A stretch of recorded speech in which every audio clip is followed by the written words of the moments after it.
உங்களுக்கான இன்றைய வாக்குத்தத்தம்.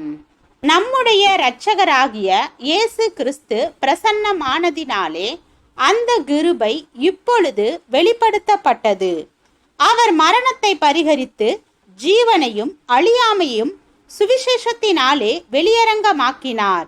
அதற்கு நான் பிரசங்கியாகவும் அப்போஸ்தலனாகவும் புற ஜாதியாருக்கு போதகனாகவும் நியமிக்கப்பட்டேன். அதன் நிமித்தம் நான் இந்த பாடுகளையும் அனுபவிக்கிறேன்.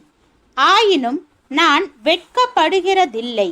ஏனென்றால் நான் விசுவாசித்திருக்கிறவர் இன்னார் என்று அறிவேன். நான் அவரிடத்தில் ஒப்பு கொடுத்ததை அவர் அந்நாள் வரைக்கும் காத்துக்கொள்ள வல்லவராயிருக்கிறார் என்று நிச்சயித்தும் இருக்கிறேன். 2 தீமோத்தேயு 1 அதிகாரம் வசனம் 10 முதல் 12 வரை.